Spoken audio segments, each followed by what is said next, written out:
Hi friends, thank you for tuning in to the Concussion Coach podcast. I'm Bethany Lewis, the Concussion Coach. I'm a neurological occupational therapist and certified life coach, and I specialize in guiding people through their concussion recovery journey. I am passionate about helping people understand their injury, speed up their recovery, and reclaim control over their life post-concussion. The purpose of this podcast is to help increase awareness of concussions and the impact they can have on a person's life, and to bring hope to people who have suffered a concussion and those who love them. I firmly believe that sharing stories and knowledge about concussions will bring important light and understanding to this misunderstood and often invisible injury. The information in this podcast is meant to bring that awareness and hope and is not meant as medical advice. The opinions shared are those of the interviewees and my own. If you are suffering with lingering concussion symptoms, I have created a concussion coaching program specifically for you. I will be your mentor to guide you through your recovery journey, offering help with understanding and managing your symptoms, setting achievable goals, and learning how to manage your own thoughts and nervous system in order to get control over your life again.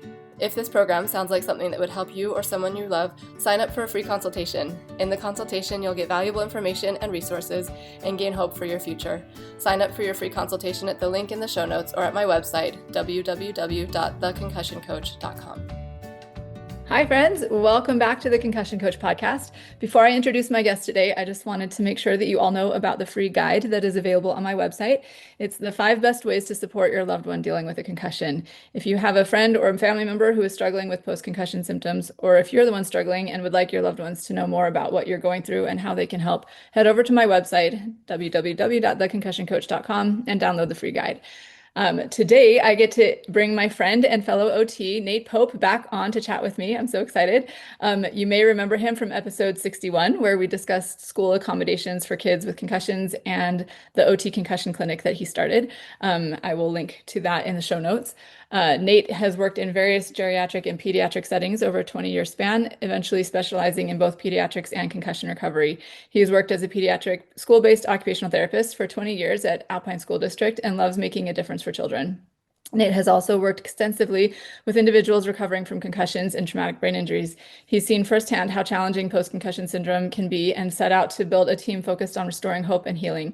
That vision became a reality with NCX Brain Recovery. Outside of work, Nate enjoys spending quality time with his family, playing pickleball and disc golfing. So I'm so excited to bring you back on to chat, Nate. Thank you so much for coming. When we talked before about bringing you back on, there were a lot of really great ideas that we discussed, and I'm really excited for the ones that we have settled on. So thank you for being here. Yeah, of course. I love this stuff. So appreciate you having me back on. Thanks. Yeah, I know we have a long history of being able to chat about these kinds of things for a very long time. So this is good.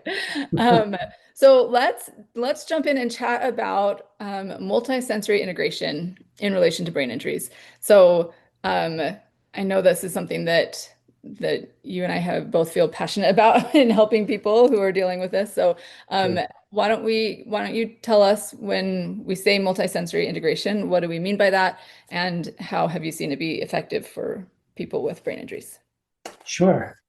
Well, I guess it's best to start at the beginning when, all occupational therapists are aware of what sensory integration is, where we are trying to use experiences and activities to help reintegrate or better integrate the sensory processing in the brain. We all experience the world a little differently. Some are sensitive to some things, some crave other things, and we're all different that way. And so, but when an occupational therapist works with sensory integration, they're kind of focused on trying to help someone who either they're too sensitive to something or they crave something too much. They're sensory seeking or sensory avoiding. And so multisensory integration is different. When we talk about multisensory integration, we're kind of wanting to understand that the brain requires many areas of the brain and many neural pathways to be engaged and working together in an effective way. So it's integrating multiple areas of the brain simultaneously. And so what happens with brain injury, of many different types of brain injury, is the brain stops working as a whole and starts compartmentalizing a little bit. And when you've had a concussion, for example, and symptoms don't reset, and you end up in what we call post-concussion syndrome, a lot of the time, your brain, you'll find yourself wanting to do one thing at a time. You know, you don't want to talk while you're moving your body, or you don't want to visually focus on something while you're engaged in conversation or moving your body. And so you kind of start doing things in a different way. And then the therapies, the traditional therapies, don't always help. They could be doing the exact right thing in speech therapy or vision therapy or physical therapy, but we get so specialized in Western medicine that we hyper focus on our one area. And when it comes to brain recovery, it's the integration of multiple areas that actually heals the brain. So if you go to an isolated therapy, you're putting yourself a little at risk at strengthening that one area of the brain, but not necessarily integrating it with others. And if you have a compensation or an imbalance in your brain, you might not fix that imbalance or even address the imbalances if you're not working multiple areas at the same time. So multisensory integration is what it looks like is you're engaged in activities that require your brain to process body movement and balance and motor planning and those things, and also visual motor, a lot of visual processing of information. In addition to, you're usually engaged with your auditory verbal processing centers. You're engaged in conversation or word retrieval games. And you're doing those things simultaneously, which does not allow the brain to cheat and to compensate as easily.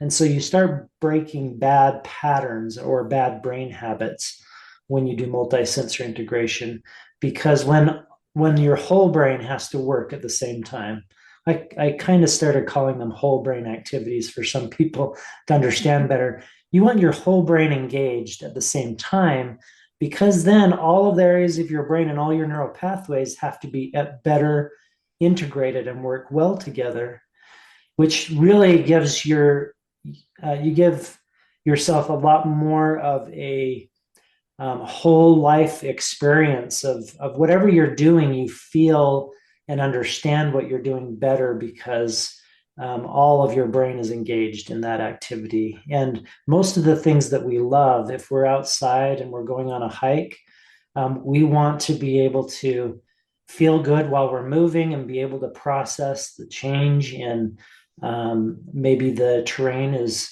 uneven terrain. So we need to think about where our body is in space quite a bit and where our feet are going. But we also want to be able to absorb and appreciate the visual surroundings and the trees and the mountains, and but still pay attention to the trail, and then also appreciate what we're hearing. And if we're with someone, we're in conversation, we want to be able to talk and engage in conversation while we are on the hike. So it's those kinds of experiences that multisensory integration is something that really helps us to do all of the things that are usually our most meaningful activities in life. Yes, yes. Amen to that. That is like what life is made up of, is this like sensory experience, and we want to be able to enjoy all of those sensations that are coming in. What would you say to people who are hearing this and are like, okay, this makes sense, but those are the things that are causing me problems, and that's why, like, if I go to the store and it's overwhelming, it's because there's so many things coming at me, and that's what's making me wear the sunglasses, like try to limit the sensory input. How do you incorporate this? Like, how do you make the multisensory integration happen when that is the thing that's causing so many problems for so many people? Sure, great question. We have patients that come in for the first time, and I show them what we're going to do, and that's exactly what they think. They're like, there's no way I'm going to be able to do that.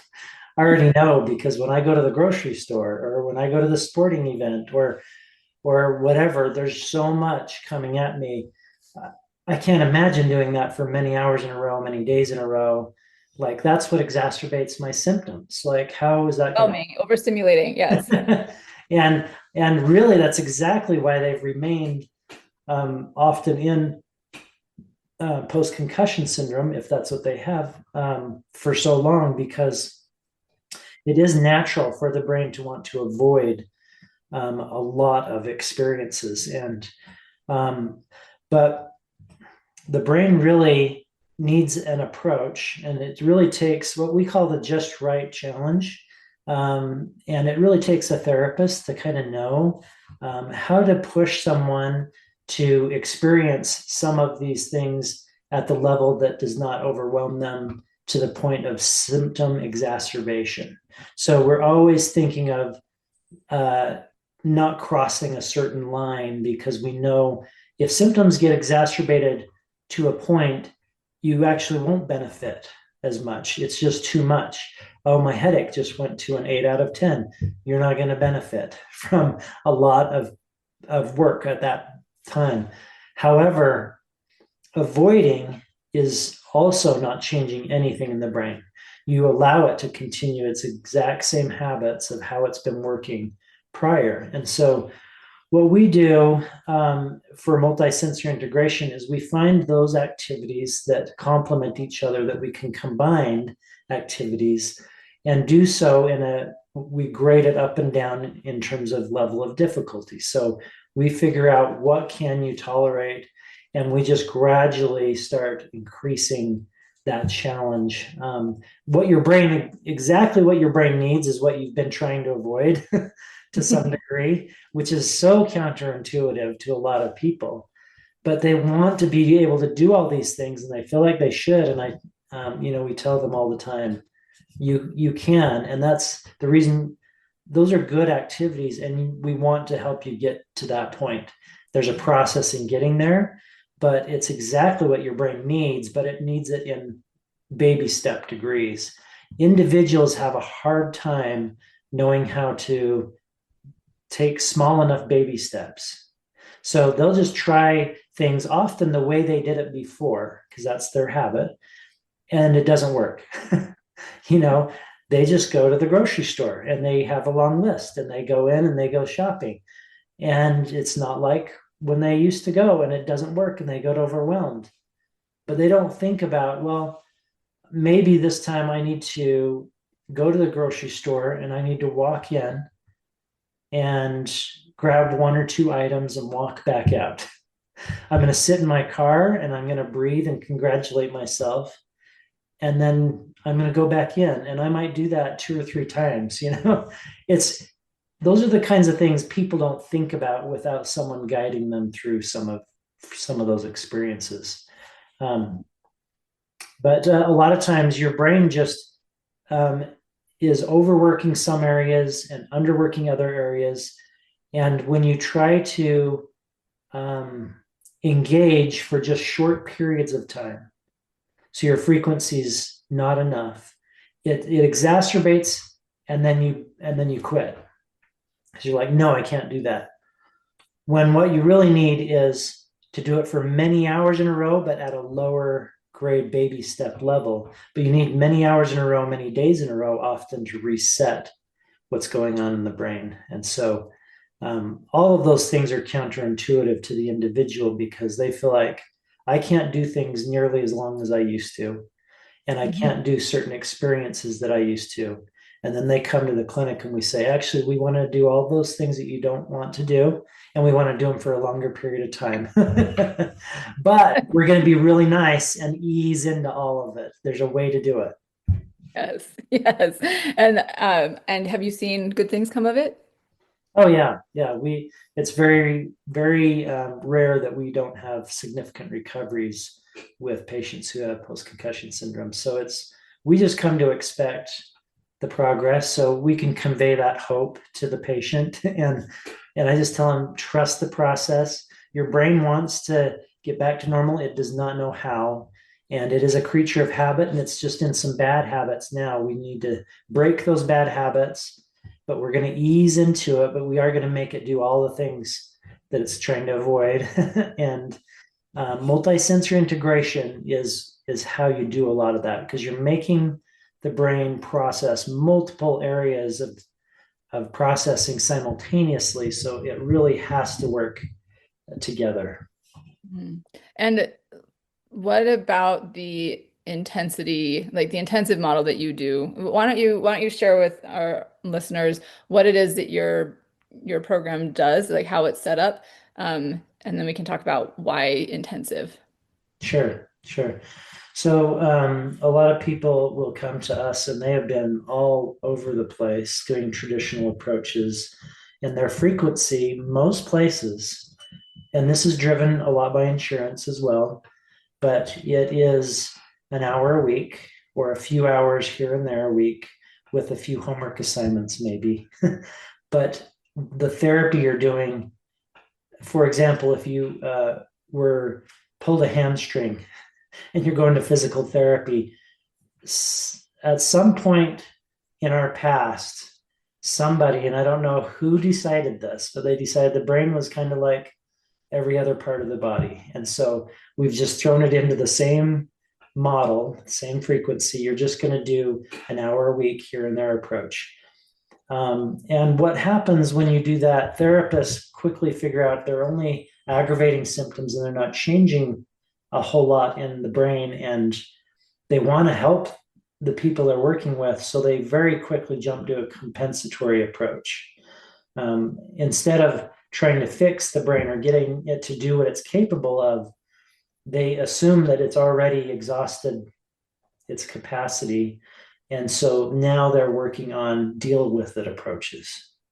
And you never want to prematurely jump to deal with it. If you've not yet exhausted, fix it. And that happens a lot. And so a lot of our patients come and they've been doing not enough intensity. And also not doing the right things. But they may have been doing some good therapies, but they've been in isolation, kind of like what I talked about earlier. So if you're doing an hour of speech and an hour of PT and an hour of vision therapy, all separate, and you've got those 3 hours every week, what happens is if your brain has any imbalances, it can just continue in its same patterns. And so very quickly, therapists start jumping to, okay, we got to help you. So if you have light sensitivity, you're going to need sunglasses. If you have difficulty remembering things, you're going to have to write stuff down. Let's give you some helps. You got to be better organized for your memory. And maybe you need to find a medication for your headache or your anxiety or your depression or your sleep issues. A lot of them come in with medications for all of those things. And some even come in with a misdiagnosis of ADHD, and they have ADHD meds. But you can't have ADHD from a head injury. So there's all sorts of challenges with the traditional approach. So in our clinic, we, based on the research that there's some imbalances that need to be corrected and it would require more intensity, we have created a 7-hour-a-day experience for 5 days, and then we have a second week of an additional 5 days. For most patients, do 2 weeks. And so you're essentially getting about 60 hours of therapy in 2 weeks because you have an hour lunch break each day. So it's like 6 hours a day of therapy. That includes engaging and active stuff. It also includes brain breaks where you have to, but it's very intentional and guided brain break stuff that we do.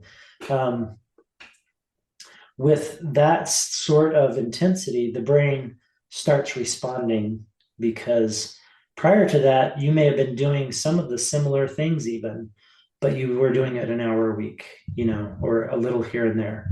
And the brain is such a creature of habit, it just requires more intensity. So the frequency and intensity levels are one of the biggest things that we're missing in the traditional approaches out there for concussion and head injury. And for that matter, it's for a lot of brain related issues. There's just not enough intensity. We work with a lot of stroke patients too, and they do amazing, but they need more intensity. So You've had stroke patients coming through your clinic? yeah, we started having several, for some reason, from the Netherlands were coming with strokes, and so we did a number of them, and they had amazing recoveries. You have to remember, stroke patients, when they go through traditional therapies, they will graduate when they can get dressed independently, when they can use the bathroom, when they can get up out of a chair, and walk around a little bit. But they're never satisfied with that level. If they were pretty functional before, they're like, well, yeah, I can use the bathroom by myself and I can take a shower, and but my quality of life has plummeted. You're telling me I'm done with therapy? And so we have those patients come in. Usually they're mild to moderate strokes, not the severe strokes as much. We're not quite equipped to deal with those yet, but they just want quality of life back.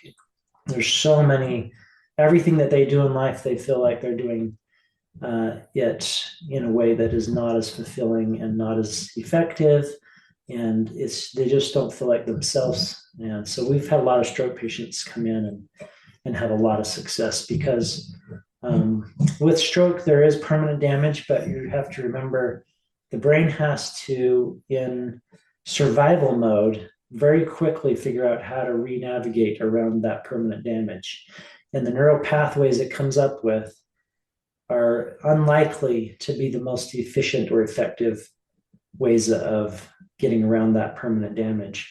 So when they come in and do treatment similar to our post-concussion patients, we challenge the brain to find the efficient pathways and to integrate multiple areas of the brain with the multisensory integration. And their results have been awesome. So we're getting to the point where we're like, okay, we'll just start advertising that we can help strokes as well, because it's been pretty consistent. So That's so cool. That's awesome to hear. And I think you make a good point that they graduate from traditional therapy when they can do like bottom level things. But like there are so many people who want to improve more, and it's very hope filling to know that that is possible. So that's really cool.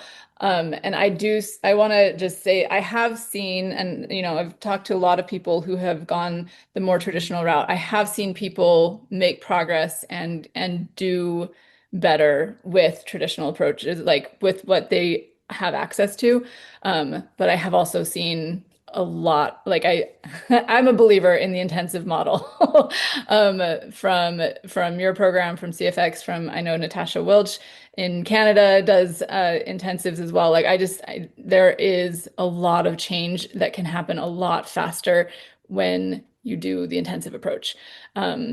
So if people are out there and listening to this, I definitely want to encourage people to look into it, to see what options there are available for intensity, because that does make a difference.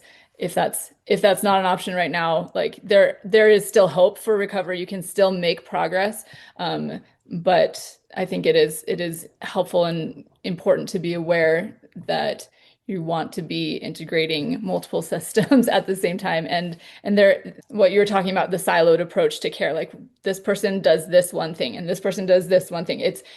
I would recommend that people see if they can find somebody who can see all of the things that they're getting and help navigate that recovery and like get the care that they need in the different areas so that it's as integrated as you can be with what you've got.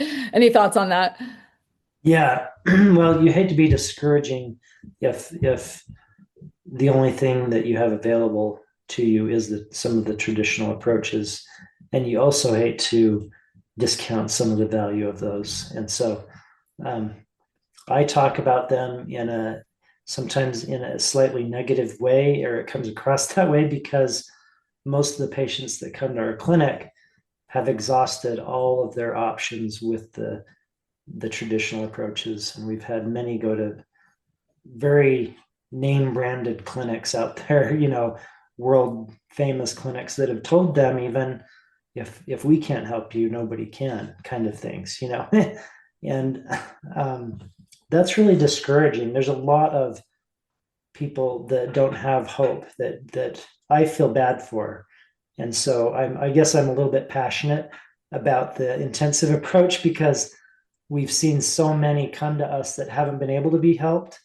Mhm. And we see them change even from day 2 or 3, 1, 2, or 3 of if they're with us for 10 days, we see some of those changes just in the first few days that they have not seen in years of traditional approach therapies. So Yeah. Well, and I think that's a good point. Like if people have not like if they've tried like you're getting the people who the traditional one hasn't worked for. There are people who getting a little bit is sufficient and they're not the ones that are still looking and still looking for you. But if you have been on this road for a really long time and haven't found the help that you need, then it would definitely be worth considering finding yeah, an yeah. intensive approach. That's I guess Yes, where I yeah. would land with that. I get a little over passionate, so thanks for calming me down a little bit. No, I do feel like it's been something I I I have seen the benefits of the intensive approach. And so but like from my perspective, I'm also like, yes, this is the only way. But in talking to lots of people, I'm like, okay, all right, no, there is possibility for hope, even if you're not doing the intensive thing. But if you want a, if nothing else has worked, or if you are looking for something to go fast for you, then it's definitely worth looking into that, in my opinion. But um, so yeah, I feel your passion for it. I've seen it. Um, and really, really cool to see that the intensity of it and the approach has been helpful for people with other brain injuries than just concussion. Um, very, very cool. Anything else you want to share on the multisensory approach or that or other brain injuries that you've seen this be helpful for? Well, yeah, we have had a lot of people. Usually, it's friends or family of someone.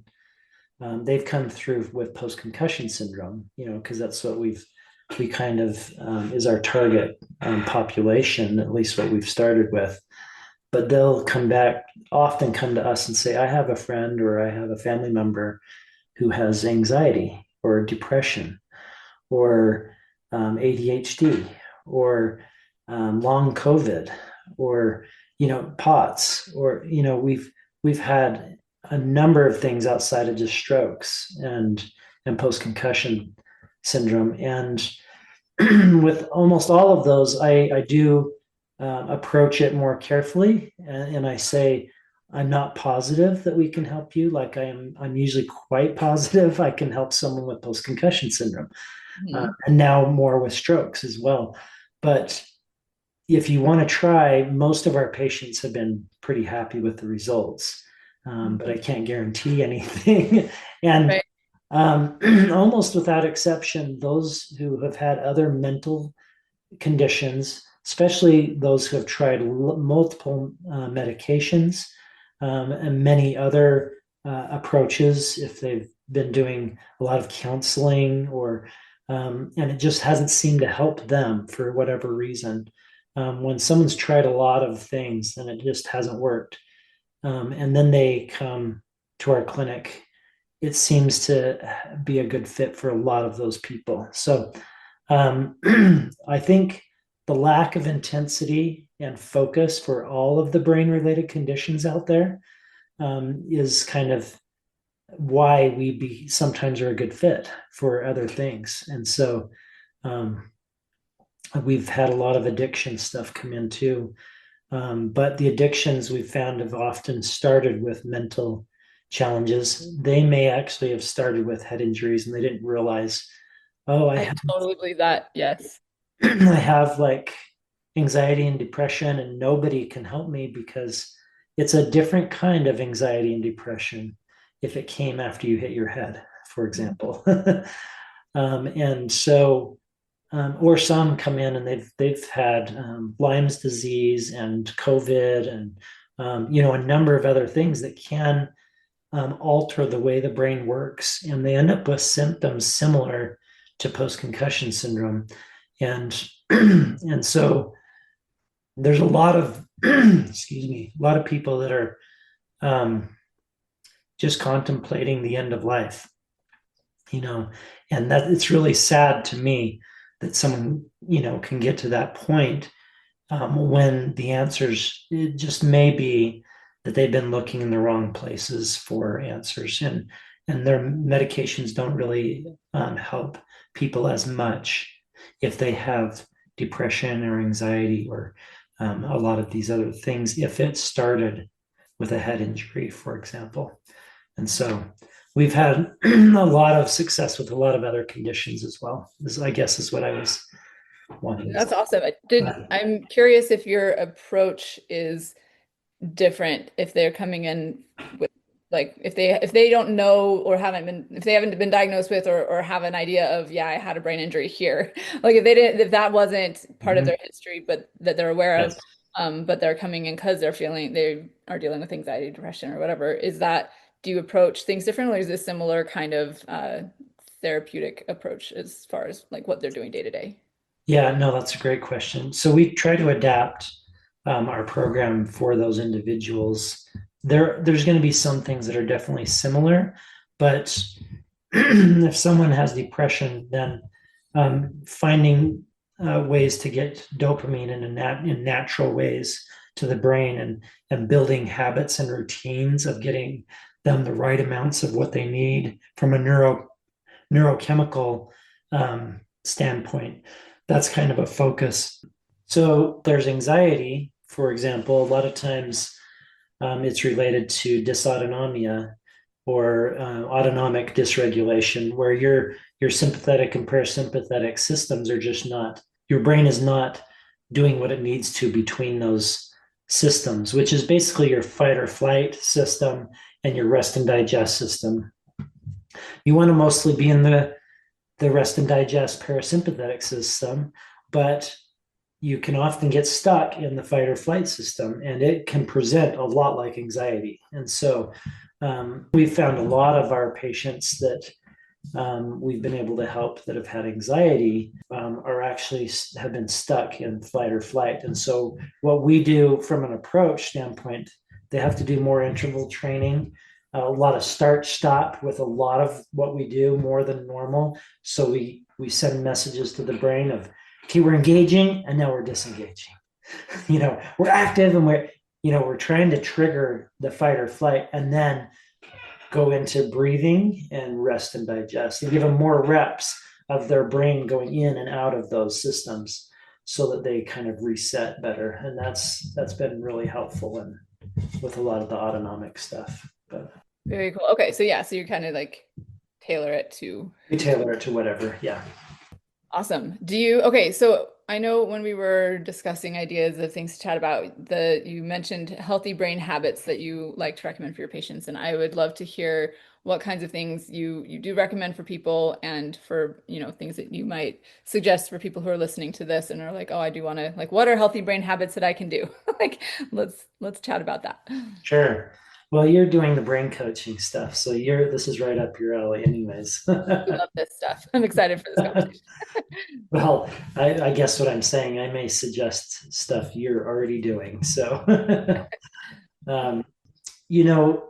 it really is about routines and habits. Like, they make up so much of our life. And so if you can find things that are meaningful to people, and this is at the heart of occupational therapy, we like to really focus on things that have a lot of meaning and purpose to the individual. So we're thinking about what do you love and enjoy? What are some hobbies? What are some activities or sports or outdoor activities, that you like to do? Are you musical? Are you artistic? what are the things that you're passionate about?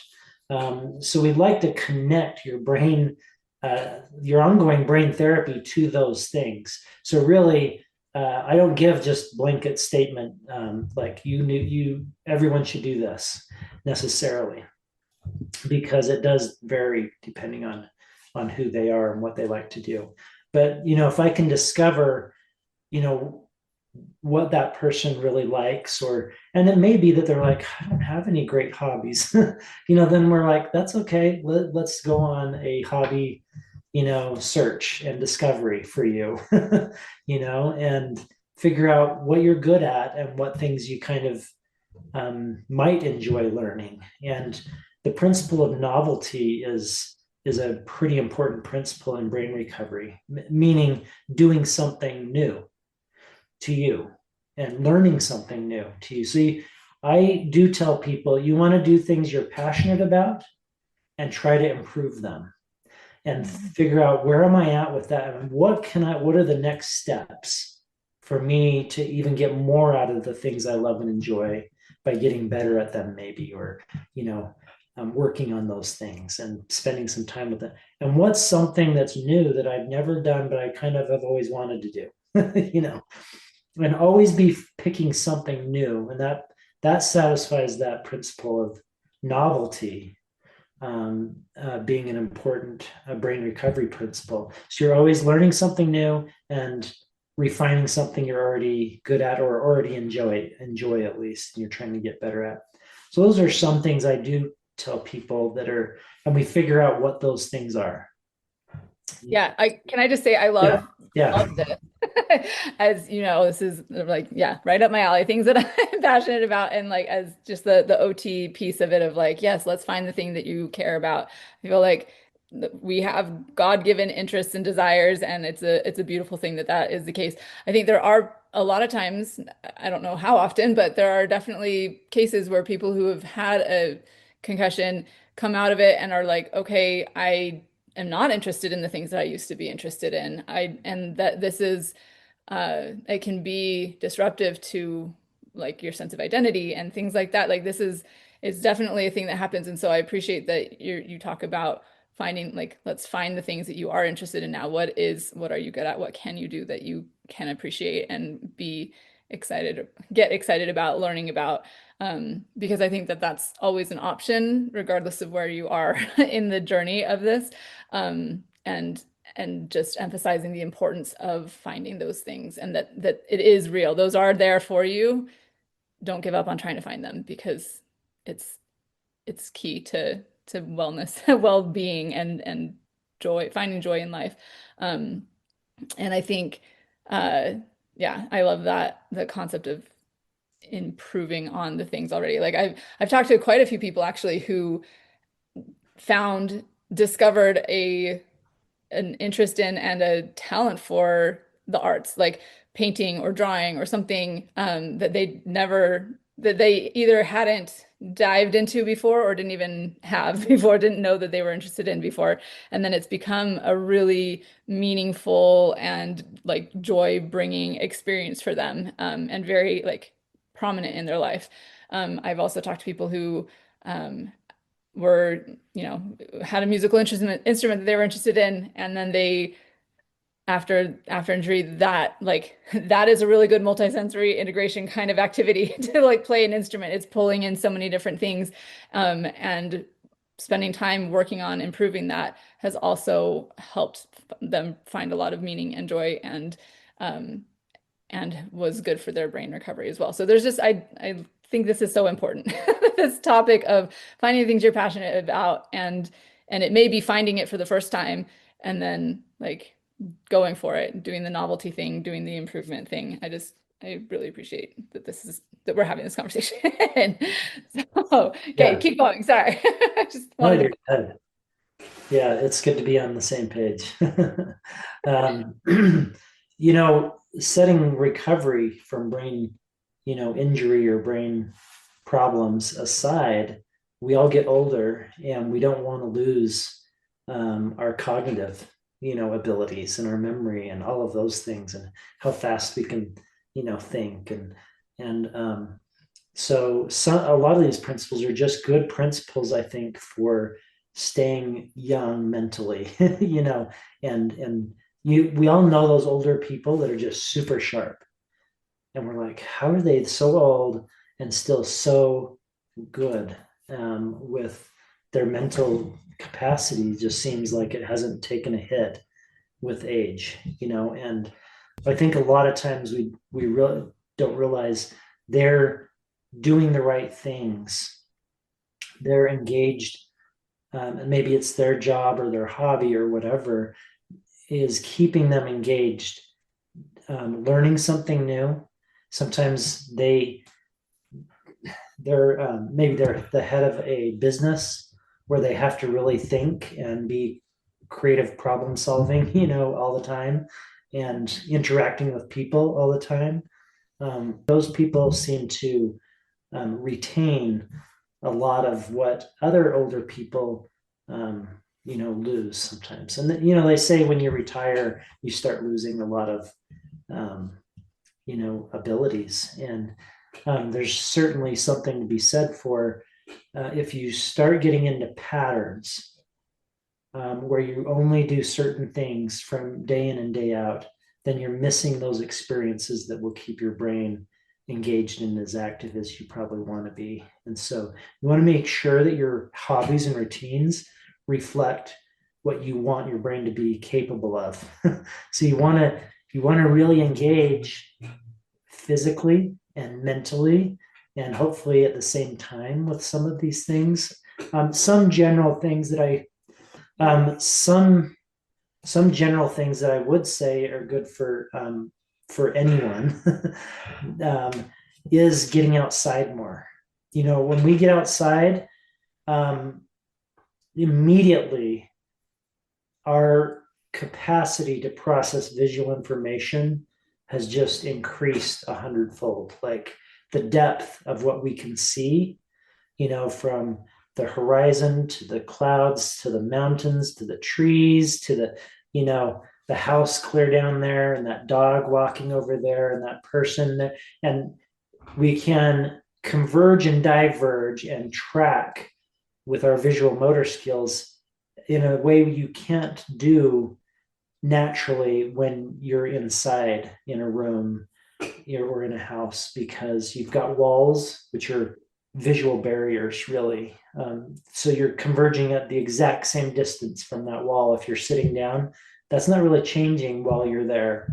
And if you're on a screen, so you have, okay, I've got my wall and my screen and maybe this person that is over here, but those are the only things I have to really um, you know converge on visually. When you're outside, that just multiplies so much. And if you happen to be moving outside, then your environment's constantly changing visually, and you're also having to process the movement.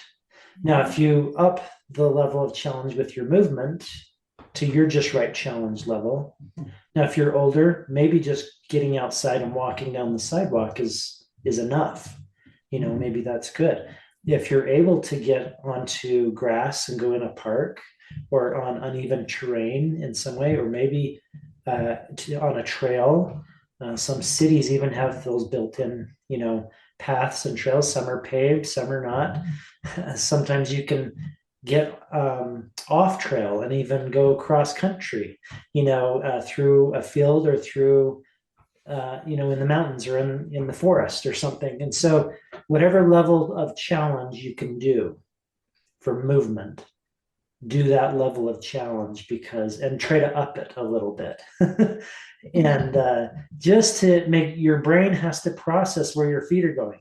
So the more uneven terrain you can gradually turn that up and make it a little more challenging, the more your brain has to be involved with what your body's doing. And people will do different hobbies outside. Bird watching is a great one. You can get a bird book or actually apps on your phone. Identifying the trees, you can become a botanist, or it can just be like, I want to know what kind of tree that is and the scientific name of that tree.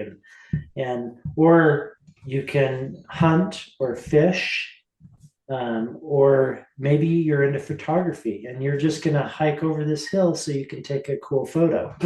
So there's a lot of different reasons that you can get outside and just enjoy walking around. And if you can get off flat terrain, all the better. Yes, amen to that. I got to go hiking the other day, and there was this little, like, it was called a mountain. I don't know. It was just this like hill that was very rocky, and I was like on the rocks. And it's so funny because I'm a very careful person. So I'm like, I don't want to get hurt, but I also appreciate the fact that jumping around, it's so funny. I feel like I'm weird because there's a part of me that's like, with my kids and myself, I'm like, don't do anything too crazy. You don't want to fall and hit your head. Like, protect that noggin. But also, it's like, no, actually, we really do need to be moving and getting the like varied terrains, varied experiences that are novel and that are challenging our balance and all these things, like, in order to do stuff. So it's just, and as you're talking to about like our brains like and need and crave habit and routine, and it's important to establish healthy ones, but also we require novelty. And in order to learn and grow, like, we have to be doing things that are different and challenging the normal routines. And so it's just so fascinating to me, like, what a dichotomy we are as humans in our brains. Like, we need so many different things. And it can be tempting to lean into one or the other, and trying to find that balance is sometimes challenging, but it is important and good to be aware of all of it. So I appreciate you bringing these things up. Yeah. Well, the more new things we do, there's so many things available outside, that you can do. Yeah. The more we get out of that autopilot. When we're in autopilot doing things that we're familiar with and that we've done a million times, our brain isn't getting as much of a benefit. It's still good to be active and be out there. Sometimes it's nice to do a few things that are just easy, and routine, to keep ourselves moving, keep our heart pumping, and all of those things. But if you can throw in some, let's do something different, fairly frequently, you'll probably find some surprising fulfillment in new activities. And at the same time, that's going to be great for your brain. It's a great idea. So true. I have to, sorry, when you're talking about being outside more, I just was thinking about my daughter's birthday party she had it was earlier this year in May. And had been doing some activities inside, and then it was like, okay, it's time to go. We're gonna go outside and do something. And one of her friends just booked it. She got so excited. She started running, and like she like ran out the door, and I heard her just yell, "I love outside." She was like running down the path, and I was like, I love this girl.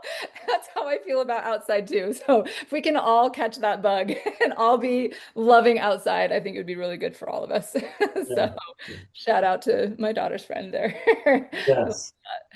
Well, getting outside and getting off devices is probably great for all of us. Have to put a little bug in for, everyone's ear, myself included, on getting less device time and more outside time. That it's just so much better for our brains. And when you're outside, not only seeking for that uneven terrain and then visually kind of trying to, I tell people you're like Sherlock Holmes, when maybe detective level of observation skills, so not to the point that it stresses you out, like, oh, I've got to be looking at everything, but you want to appreciate everything around you. So try to notice things and not be too like tunnel vision. There's people who can go on a hike and finish the hike, and you're like, what did you see on the hike? There was dirt on the trail and trees. I don't know, and someone else would be like, oh, I saw this super cool bird and I saw this and that. And so you want to be kind of try to make yourself more observant of your surroundings. But the other thing is, if you can go with people, you can't underestimate the value of being social for the brain. Mm-hmm. We get so much value out of relationships and communicating, and if you are conversing and having, and it can be a deep conversation or it can be small talk and everything in between, But if you're engaged in thoughtful conversation of some sort while you're moving your body, while you're visually taking in your surroundings, that is one of the best, healthiest ongoing brain activities you can do. There's a lot of studies on walking, just walking being healthy, but if you can walk on uneven terrain, taking in everything visually and also conversing with a friend or a family member, that is way better even. So So good. So good. I love that. Yes, healing happens in connection. I think that is true. We need that. The social piece. I don't think we fully grasp how important that connection is, and to our souls, to our emotional regulation, to our brain's recovery. It really makes a big difference. And I think too, as you're talking about going and observing the things around you, I think it can be, I might have gotten this general idea from you in the first place, but I love the concept of like taking cues from toddlers and dogs. Like if you're going on a walk with a toddler or with a dog, you notice that they notice everything. And it can be kind of frustrating sometimes because they're stopping and like examining one leaf or whatever. And that like, but that curiosity, that engagement with the world around it, that awe of what is around is healthy and important for our brains. And I think we can take some good pointers from some of our smaller companions when it comes to that. It reminds me too of I went earlier this year. I got to go to Australia, where I had served a mission forever ago, 20 plus years ago now.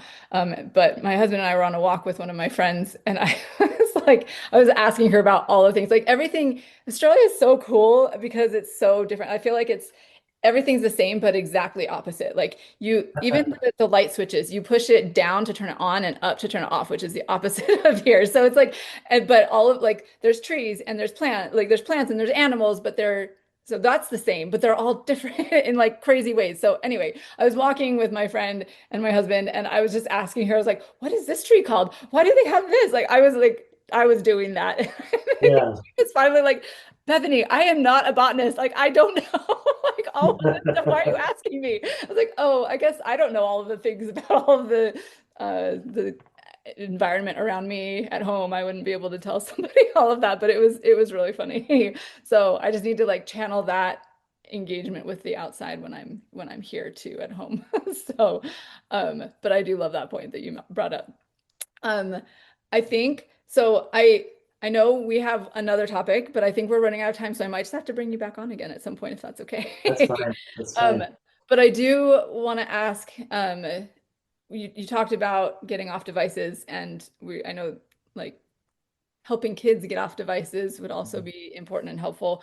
And we talked about sensory integration and multisensory integration in your work as a pediatric OT in the school system. I assume you use sensory integration with the kids there. I would be curious if there's overlap, or if you engage. Do you use the sensory integration like you do with the pediatric population in the multisensory stuff that you're doing in the concussion world? Is there like overlap between those? Are they fairly separate, or like does one kind of inform the other as you're working with people? It's a really broad, random question, but I'd love Yeah, no, that's good. Yeah, well, when we're working with children in the school district, and I'm seeing a student that is having a really hard time participating and engaging and focusing in class, and you can tell they're fidgeting, they're moving their body around, their eyes are not engaged in what's going on, and you can tell they just aren't comfortable in with themselves. They're not aware of where they are in space, even. That you can just tell that this kid is needing to reconnect, have a better, clear brain body connection where they can stop and look at you in the eyes and focus.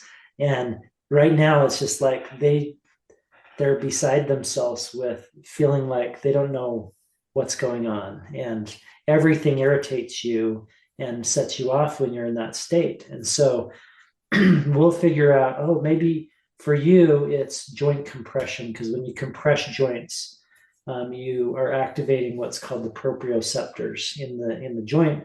So your brain registers the position of the joint when you compress it, which can help your brain be more aware of where you are in space. Oh, now I have a better sense of where I am in space because I just jumped on this trampoline thing that compressed my joints, And so we'll find activities like that, or maybe they need, it's more their vestibular system of where their head is in space, and swinging or rocking or spinning are going to activate a lot of what goes on in that vestibular system.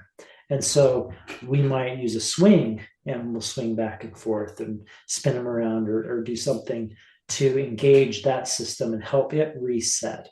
A lot of times kids will start focusing better after they've done some vestibular work with swinging or whatever, or maybe some proprioceptive joint compression with, jumping up and down. And so what you start to realize, though, is all of us have that just right, ready to learn, ready to engage. When we're in the brain clinic, we want to be ready to reconnect neural pathways. We want to be ready to engage the brain in ways that are going to be helpful at restoring balance and establishing neural pathways that are effective and efficient again.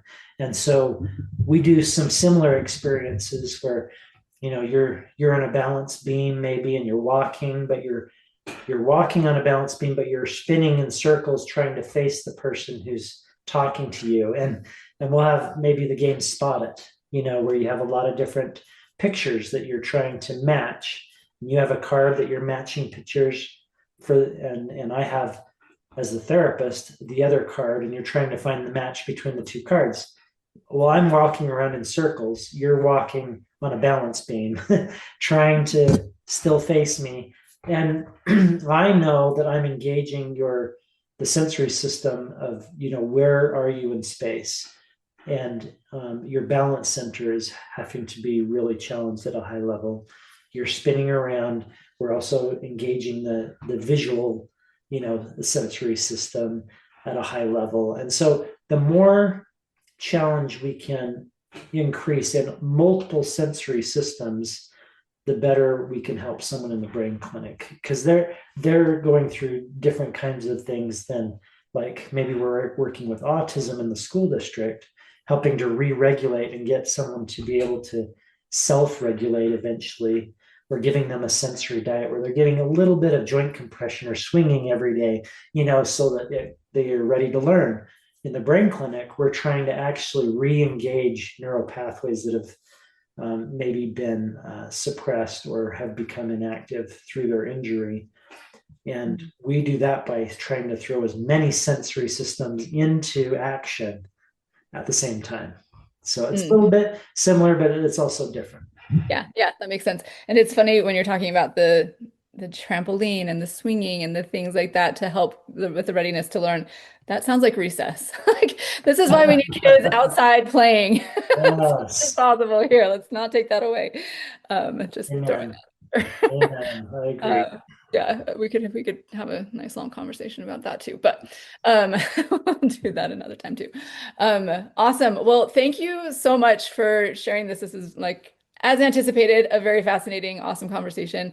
Any final thoughts or things that you want to put out there before we hop off? And then also, let's share how people can hear from you or get more from you if you want. Sure.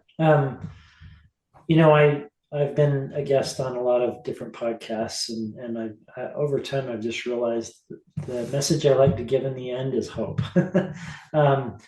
If you or someone is struggling and have tried a lot of different things, and maybe you have post-concussion syndrome, maybe you have something else, anxiety, depression, ADHD, someone who's had a stroke or something, and you just haven't had a lot of success, don't give up. Your brain is so much more capable of recovery than we realize. But part of not giving up is keep seeking for the right places that can help you. And we would love to be one of those. I guess that leads me into telling you about us, if you want me to do that. Yeah, please do. So we do free consultations. So there's nothing to keep you from just coming and getting some free advice, maybe, and some direction. Mostly education is the focus of, okay, where are you at? What are you going through? And we'd love to just help you figure out the next step in your recovery.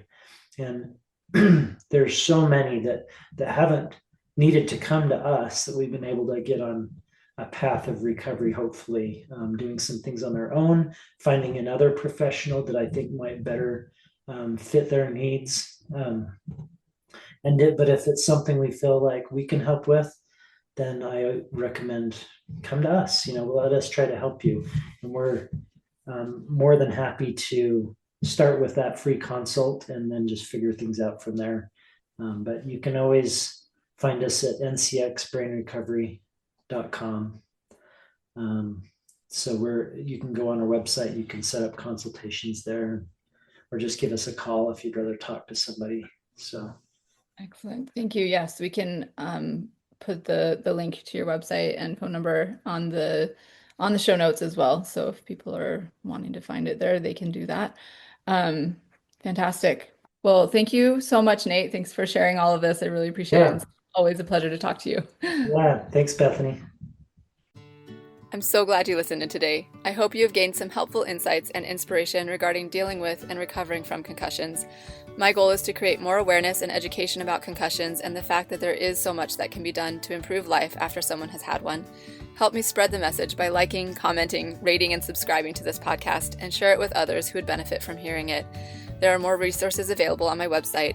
And again, if you or someone you love would benefit from concussion coaching, sign up for a free consultation using the link in the show notes or at my website, www.theconcussioncoach.com. Thank you. See you next time, and take good care of that amazing brain of yours.